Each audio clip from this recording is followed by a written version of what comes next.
大家好，我是田园。今天给大家分享一个紫薯面包卷的做法。首先我们准备240克的高筋面粉，先加入2克盐，增加面粉的筋性。接着我们先加入3克酵母粉，再加入30克白糖，然后用筷子先把它们充分搅拌均匀。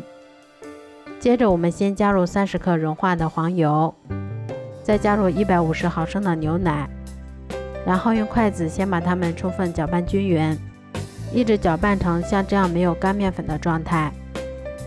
然后再下手先像这样把它们揉搓5分钟左右，一直揉成像这样细腻光滑的面团就可以啦。然后盖上盖子，让它醒发至2倍大。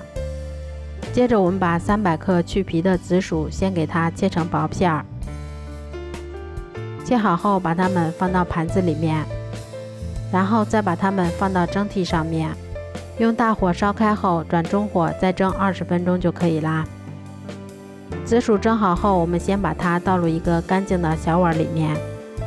先加入15克白糖，再加入20克黄油，然后用叉子把它们充分混合均匀后放一旁晾凉备用。像这样面团体积明显变大，用手指伸进去不回缩就已经醒发好啦。接着我们把它移到面板上，先像这样给它折叠几下，排出里面的空气，然后再用手先把它搓成长条，再用刀把它们切成大小均匀的小剂子。我们取一个小剂子，先把它揉得细腻光滑一些，然后再用手把它轻轻地搓圆就可以啦。都做好后，给它们盖上保鲜膜，让它们先松弛10分钟。紫薯晾凉后，我们取适量的紫薯，先在手心处把它揉成像这样的圆球。揉好后，把它们依次放到盘子里面备用。10分钟后，我们取一个小剂子，先给它轻轻地按扁，再把它擀成一张厚度约3毫米的长方形饼皮。接着我们先取一个紫薯球，把它揉搓成像这样的长条。接着我们把两边给它对折过来，然后再用手把它轻轻地捏严，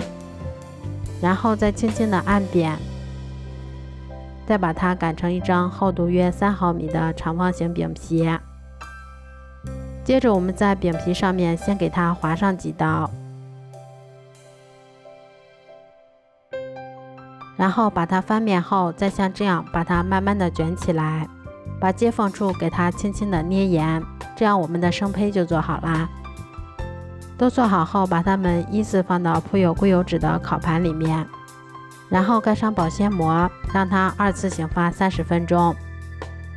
接着我们把它放到烤箱里面，烤箱中层上下火180度烤15分钟就可以啦。这样做出的紫薯面包卷吃起来非常的松软香甜，味道比外面买的还要好。而且紫薯中含有大量的粘液蛋白，经常食用紫薯还能增强人体的免疫力，对我们的身体健康也十分的有好处。如果喜欢的话就试试吧，喜欢我的视频就关注我吧，谢谢您的支持。